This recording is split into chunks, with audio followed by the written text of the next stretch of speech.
I was just looking at the photo there, and I think that AI does wonders. I'm going to take that photo to my wife and tell her that she's got a Hollywood actor as a husband. We are very blessed to be with you this afternoon. I have enjoyed every single minute of this leadership summit. I have to recognize that I was pleasantly surprised about the organization that SSD does with everything, every venue that they have something on. I remember last year going to your executive committee or year-end meeting for the division. Everything was in order. Everything was well planned. Everything was done in such a way that we honor and glorify our Lord. And I congratulate the officers. I congratulate each one of you, because what you do at the division is replicated then later on at the unions. And what is done at the unions is replicated at the conferences and at the local churches. And we have a church that honors God in the best way they can. I have a saying that I remember from our president now. He says that in everything that we do, we need to do it with excellence, because we do it for the Lord in first place. But in second place, we need to do it with excellence because when people see that we do things the right way, the perfect way, people will say, if those people do whatever they do in such a way, they're good people, I want to be like them. So we can not only do things in a good way, but we attract others when we do things in the best possible way. I thank for the opportunity also of being able to be with you and share what I have observed in leadership through the years of service. I have had the opportunity of serving the church for 61 years. But now you're going to say, Pastor, you don't look that old. No, I'm not that. I am 61 years old. But I usually tell people that I have been working for the church for 61 years. Because I am a son of a pastor, I am a grandson of a missionary, and I am the great-grandson of a pastor. So my upbringing, since the day I was born, I've been linked to the church. So I praise the Lord for that privilege that He has given me. But at the same time, in the presentation, while I was preparing this presentation, I said to myself, I am going to share with them what I have learned in my experience working with leaders. As it was stated, I have worked for the church in different settings, but there's been one job, one work that I have done for the Seventh-day Adventist Church that has taken almost half of my working experience, and that's being an assistant to the president. I've been able to be an assistant to Pastor Kohler for the last 6-7 months. Before that, I was an assistant to the president of Pastor Ted Wilson. Before that, I was assistant to Pastor Kohler in the South American division. And I usually tease him. And I tell him, I don't know what you did wrong in life. But for some reason, God has punished you by working with me for a second time. It's been a pleasure. And before that, I was assistant to the president of our university. So approximately 15, 16 years of my life, I've been doing this role. And I have learned so much from my leaders. And out of that, I want to share with you some of those thoughts about long-lasting leadership. Pastor Kohler, he has been a president for 6-7 months, but before that, he was a secretary in leadership. Before that, he was at the South American division for almost 15 years as a president. Pastor Wilson, he was a president of the General Conference for 15 years. Before that, he was a vice president. Before that, he was a division president. So I have had the opportunity, the privilege of learning from people that I see, and I can testify that they have had a long-lasting leadership. Now, when we talk about long-lasting leadership, let me share with you one verse of the Bible that perhaps you're going to listen to it a couple of times during our summit here. 2 Chronicles 15:7.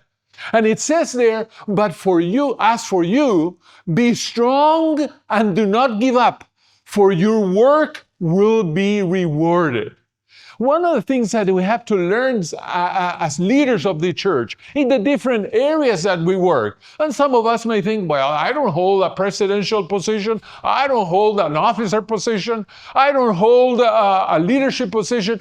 But remember, we all hold leadership positions in our local church, even at our homes, some way or another. And remember that we do this not because we expect something big to happen to us, but because we expect the Lord to reward us in what we call a heavenly reward. Our reward is eternal. What we do here is going to reflect on what we live forever and ever when we are in the Lord's kingdom. Now, I cannot begin my presentation without one phrase. I have learned from my president that we always need to say it at least once, and you're going to laugh at that. Grounded in the Bible and focused on the mission. I remember last year at the year-end meeting at the executive committee of the SSD, Pastor Kohler said, you never have a meeting without saying even once this phrase, which is the phrase that we as a church must have as a passion, as a motto for what we do in the world. We are the people of the Bible. We are the church of the Black Book, as they used to tell us stories about. We are grounded in the Bible, but we don't stay there. We don't just be grounded in the Bible for ourselves or for our spiritual life. We need to be grounded in the Bible so that we can be focused on the mission. So when Pastor Kohler tomorrow asks you about the phrase, don't forget to tell him that I did say it at least once. Now, as I was saying, in the time that God has given me the privilege of working for His church, there are 10 things that I gathered, and there could be many more. And perhaps some of you will question me because I haven't put more spiritual things about leadership. But we have heard that. As a matter of fact, some of the things that I'm going to tell you this afternoon are things that have been repeated early today, yesterday, the first night, because there are characteristics of leaders that have had a long leadership role. The first one of them is what you see here. Leaders that are long-lasting leaders, they begin with the determination that their task will end well. You know, we're not perfect in this world. None of us are perfect. And I had the privilege of singing with the heritage singers for a few years. And I say that we're not perfect because my dad, he would not call them the heritage singers. He would call them the heretic sinners. Because according to him, and my dad is an old-fashioned pastor, according to him, their music wasn't really like the King's Heralds. But you know, when I sang with the heritage singers many times, Max Mays, the director of the heritage singers, he would talk about the future. He would talk about where we need to be led on. And he would say that although we may face problems now, we may face problems in this earth, we know the end of the story. He would say, I have read the last chapter of the book. Meaning to say that no matter what we have to go through here, the reward is eternal.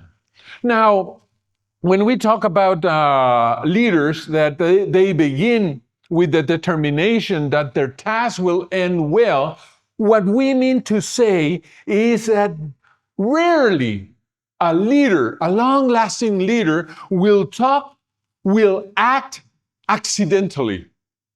Many of you may say, but how did he come up with that idea? How is it that he's talking about these different ideas and he seems to be focusing on the future? The leader seems to be determined on the end result.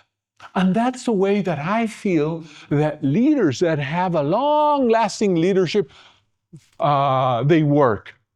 They don't just come up with ideas right now and we'll do this today and then tomorrow they wake up with the left foot instead of the right foot and they come up with another idea and the following day they say, no, those two ideas were wrong. We need to go this other way. No. Leaders that have a long-lasting leadership, they think and they always think about the end result. Now, they do decide beforehand.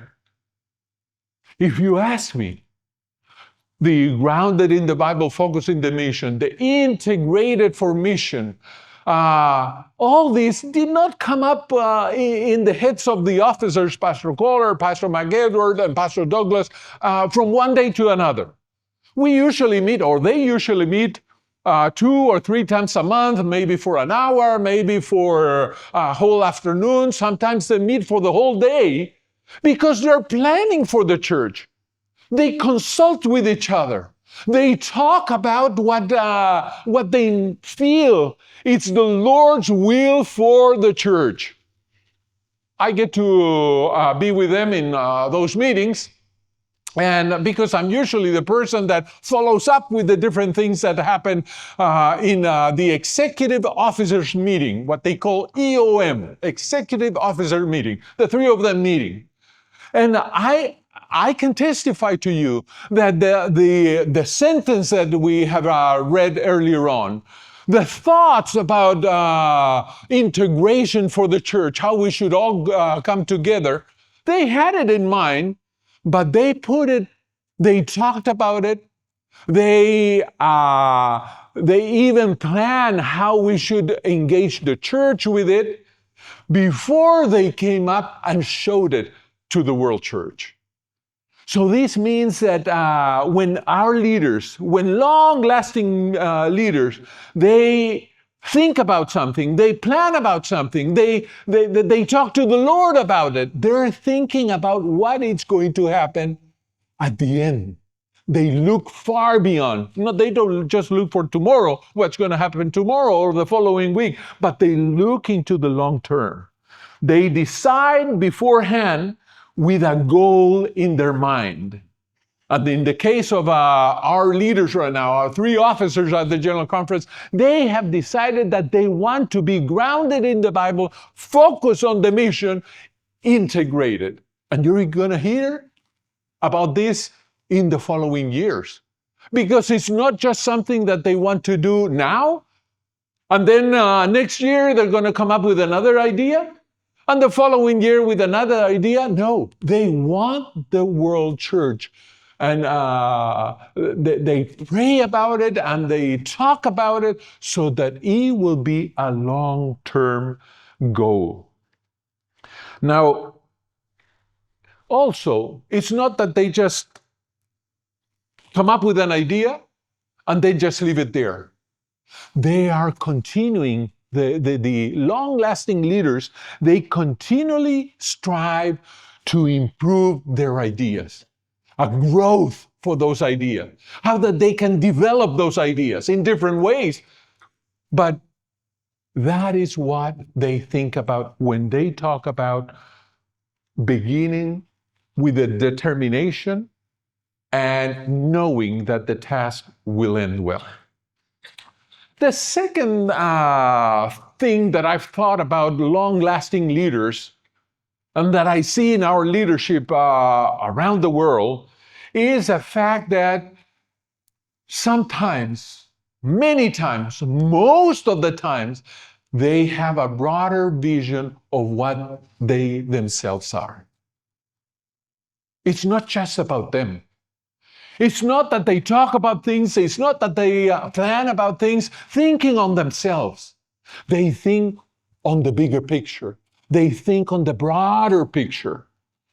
It is important that they understand, that leaders understand that we have a God-sized vision. It's not just something that we came up with. It's not that just something that we as a union or we as a conference or we as an institution we come up with. We need to understand that we have a broader way of thinking, that we have a broad objective as a church, a God-sized vision. If you dream little, what you accomplish is always going to be little. But if you dream God's dream, then things are going to happen in a marvelous, in a blessed way. Now, when they talk about the broader vision, they are ethical and they are diligent in what they do. It's not that something comes to their mind and then they let everyone else work on it and they start doing something else. You will see in our leaders, here at the division, Pastor Roger Kaderma, at the General Conference in the case of Pastor Kohler, you will see that they talk, they act, they do that broader vision that they have. It's not just one item, two items, or it's not just an initiative that they have and it dies there. They continue to strive on about this. Now, remember that leaders, long-lasting leaders, they are driven by purpose, regardless of what their own views are or their own personal views are. Sometimes that broader vision means that they will change a little here and there. Perhaps they're going to have to do things a little bit different to what they had first thought about, because they get feedback, and we'll see a little later that they work in teams.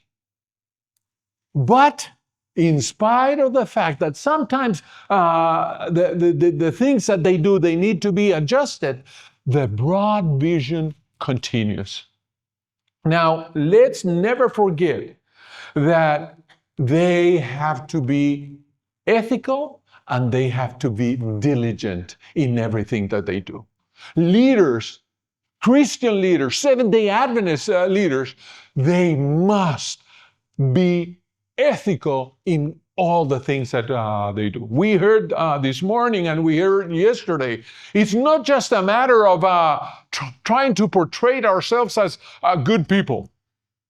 We need to be good people. We need to give the appearance of good people, and we have to be good people. We need to be ethical in everything that we do. Now, the third characteristic, if I can put it that way, of long-lasting leaders is that they take care of themselves spiritually. You don't imagine. We usually see our leaders, and I'm going to talk about Pastor Wilson and Pastor Kohler in this case. We usually see them engaged, talking, preaching, giving counsel. But many times we tend to forget, what is their spiritual life like? And let me tell you, in order for you to be an Adventist leader, in order for you to be a leader that is engaged with the Lord, you do need to have a spiritual life. A private spiritual life, not just a public one.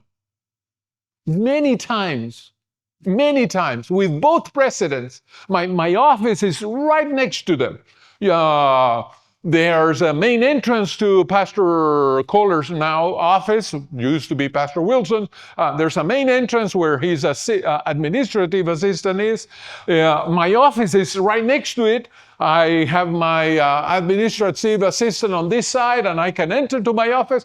But we have a little door inside that connects both of the offices. I remember when I first came to the GC with Pastor Wilson, I would go to, if I needed to talk to him, if I needed to get his counsel on something, or I needed to present a report, I would knock on that door, which is 2 meters away from his desk. I would knock on that door and I would wait there until he opened it. About the second or the third time that I did that, he said, Magdiel, don't knock on the door. Just come in. This door doesn't have a key. I hesitated a bit, and what I do now is I knock on the door. I wait 2 or 3 seconds just in case he's doing something that he doesn't want me to see. We're all humans. And then I open the door. But many times, and it's not just 10, 15, 20 times, many, countless times, for both leaders, I was able to enter. I knocked on the door, I would enter, and they're praying by themselves. When you are a long-lasting leader, you take care of your spiritual life, private and public. And here, there's a little something that I need to confess to you. I'm going to be vulnerable with you. Many times, because of the kind of work that we do, we work for the church, that we tend to mix our work with our spiritual life. And the 3 orders that we have: God first, family second, work third. And when you work outside of the church, I think that becomes very clear. Okay, God first, family second, work third. But when you're working for the church, when you're working for the Lord, many times the first and the last one, they tend to mix. Many times I have encountered myself having worked 18 hours in the day, getting up at 4 o'clock in the morning because we have a Zoom meeting at 5 o'clock. And then we go on and on and on and on and on. And then I find myself going back to home at 10 o'clock at night. And because I had to start early that day, I had a good prayer with the Lord. Many times that prayer was while I was driving the car to the office. And we tend to justify it. Oh, I work for the Lord. The Lord knows that everything that I'm working on, it's for Him. But one thing is the work that a leader does, and another thing is your spiritual life, your connection, your communion with the Lord. Never forget that we need to have our spiritual life in such a way that it will enable us not only to be leaders of the church, but it will enable us to be spiritual leaders of our church. Remember that we have an invisible foundation. True leadership character is forged in secret moments where only God sees, not on the public stage. As one observer noted, the forest fire of corporate worship is fueled by the bonfires of private worship. We reflect in what we do, what happens to us in private. Of course, there are times in which you're going from one plane to the other. You land in one place, and as soon as you land, you have people waiting for you at the airport, and you spend the whole day. The Lord understands that sometimes we get too convinced, that we get too involved in His work. But let us never forget that long-lasting leaders, they take care of themselves spiritually. And you know what? Their private spiritual life impacts the results that they have. It may not happen one day. I might be just working too much and I tend to forget my spiritual life. But on the long run, if you don't have a personal communion with the Lord, that will reflect in your leadership. Have you seen many leaders? They seem to be fine leaders. I mean, statesmen. But when you see how the results of their leadership is reflected in what they do, you realize that not always that spiritual component is there. Now, the other characteristic that I see in long-lasting leaders is that they take care of themselves physically. And you're going to look at me and you're going to probably agree with me.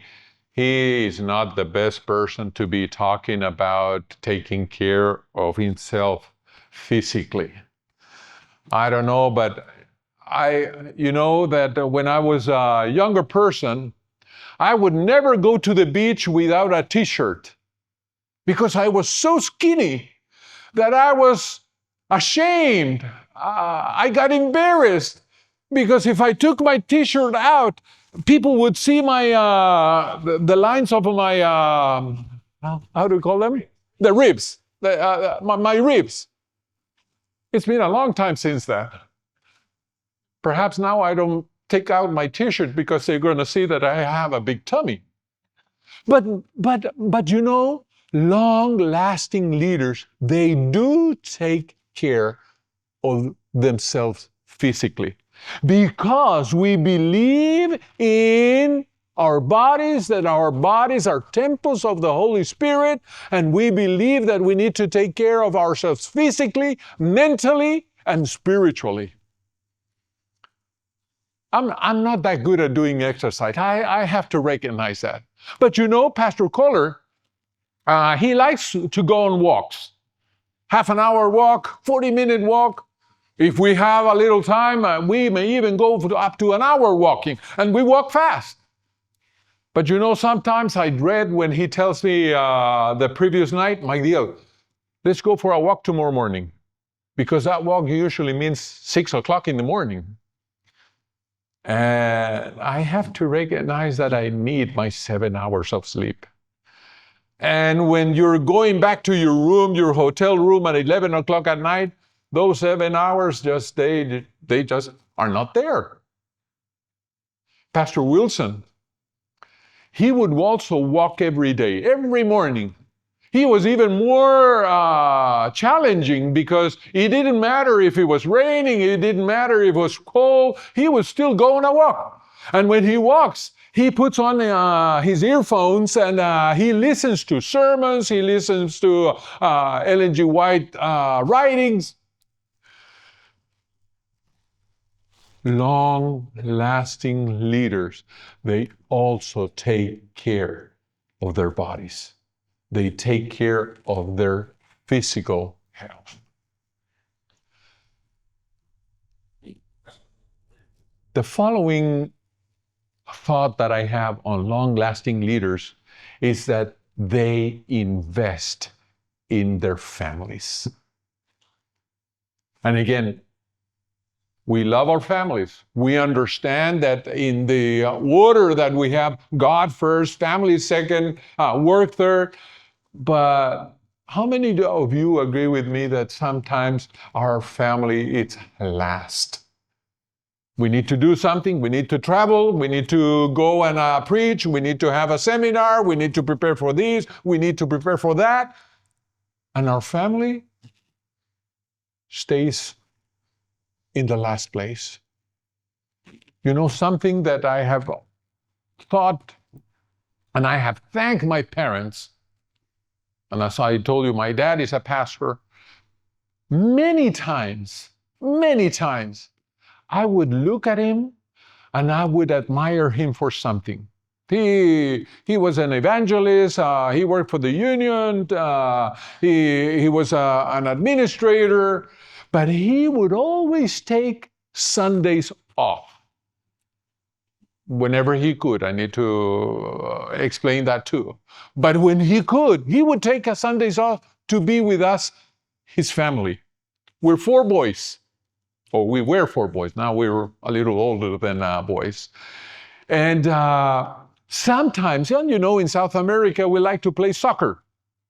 I'm not that good at soccer, so don't invite me to play soccer with you guys. But he would actually spend a couple of hours. He would go to the beach when we were on vacation, or he would go to a soccer field with us, and he would play with us. And many times I wonder, is he really having fun with us? I mean, 4 kids, he could be in the office, he could be doing something that's more productive, but he's spending time with us. But you know what? Out of the conference and out of the union when my dad worked at, I look at my friends, the sons and daughters of other pastors. And we were talking just a few months ago with one of them. Most of those friends are out of the church. I get together with some of them when I go to Chile for my annual leave.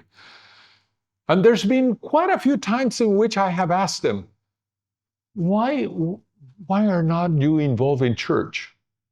And you know what they would, most of them would say, my parents, they put the church before us. And I don't want the same for my family. So I left the church. My dad was more interested in church, in his position, in his responsibilities, than he was concerned about me. And finally, they leave the church. I have to recognize that I myself have done that. I was a vice president for academic affairs of a university for quite a few years.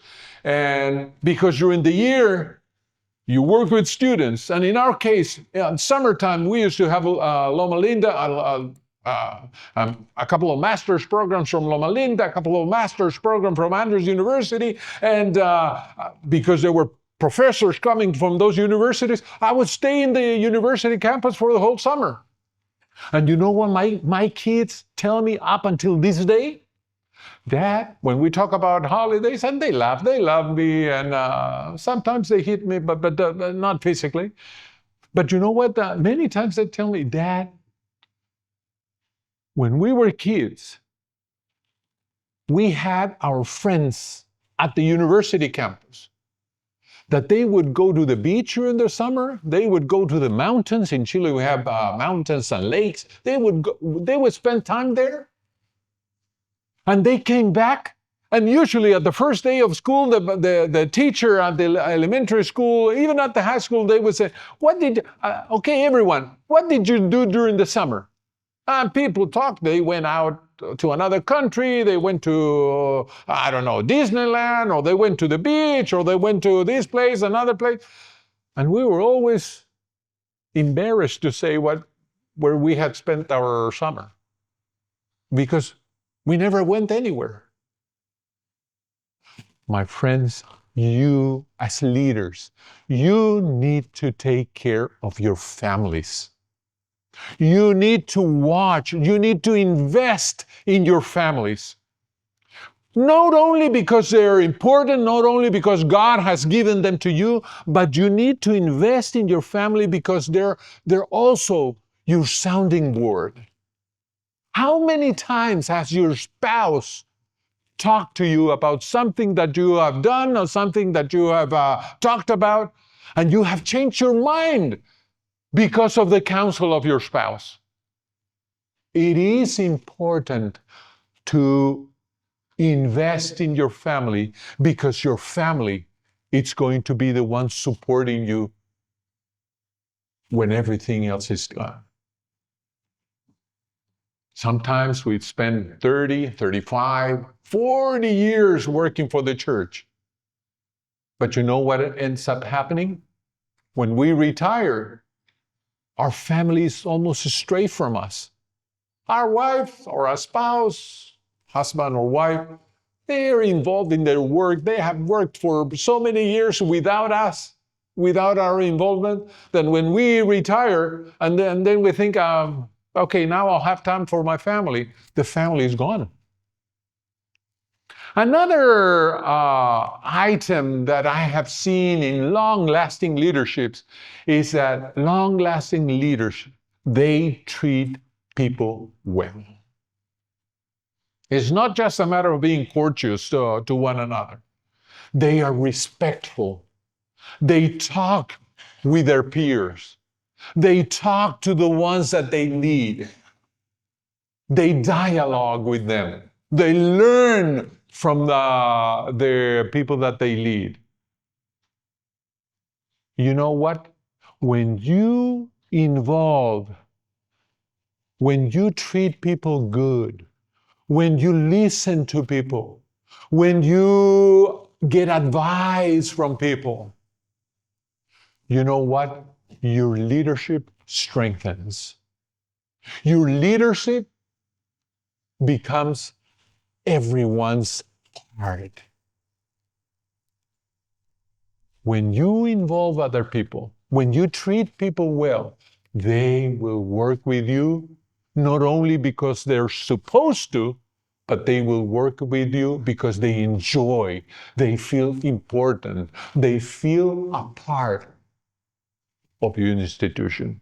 I see that my time is coming up, so I'm going to have to run. And I have the lawyer seated by me there.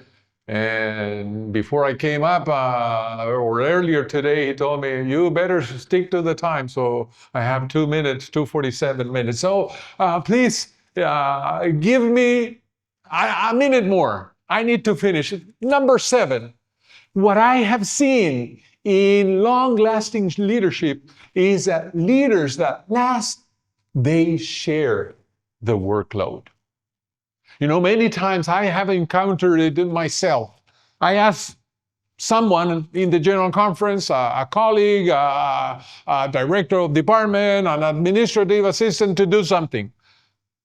And after a couple of days, if I see that they haven't done it, according to me, because they could be working on it, I say, no, I'm going to do it. Many times I have encountered that myself.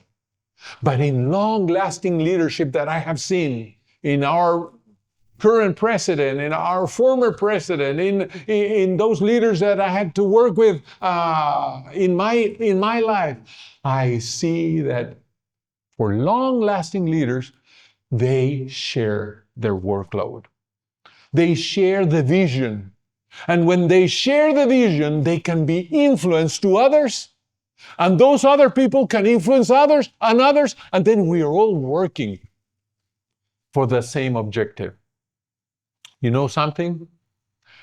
It is stated that 33% of burnouts in work happen, and that's 1/3 of people that end up sick or they end up saying, I don't want to work anymore, or they end up not being good leaders. 1/3 of them, it's because they take all the work to themselves and they never share the work with others. And we know what it's been said. If we work together, then we're able to accomplish more. One saying that it was said this morning is one of Pastor Kohler's preferred saying. Together, we go faster, we go farther, and what's the other one? We're stronger, we go farther, and we get there faster. Number 8. leaders that have lasting leadership, they don't let discouragement get close to them. They work. They may have disappointments here and there, but they continue to strive. They want to get to the objective. They want to get where the church has requested that we get to. Number 9, long-lasting leaders, they have real friends. And I put that image there of my cell phone because my wife always laughs at me. She doesn't have social media. She has one, but she doesn't have Facebook. I have Facebook. And in Spanish and in Portuguese, there's a singer that talks about the fact that he has 1 million friends and how he wants to achieve 1 million friends. And my wife tells me usually when I get to Facebook and I look at it, friends, she tells me, "Oh, you're looking at your 1 million of friends." But you know what? True leaders that have a long-lasting impact, they have friends because friends are the ones that are going to tell them if they're doing good or if they're not doing good. I tell my leaders, Pastor Kohler, I tell Pastor Magdiel, and I tell Pastor Douglas, you know, the things that sometimes I come up to tell you, nobody else is going to tell you in the general conference. Even less when you travel. Perhaps I am the one that needs to tell you when something is going good and when something is not going that great. But you know, real friends, leaders that have friends, that trust on their friends, those leaders, they get a feedback that allows them to go on to achieve what they are trying to achieve. And finally, and it was stated also by Pastor Kuhn, leaders, long-lasting leaders, they have learned how to laugh. Laugh at their mistakes. You know, the officers, we have a good time when they get together. It's not always serious. And a couple of years ago, Pastor Kohler, when he was a secretary of the General Conference, he came to that EOM, that Executive Officers Meeting, talking about budgets. He needed some budget there. And Pastor Douglas told him, but there are some accounts in which you have money. Take it from there. So Pastor Kohler came a week later.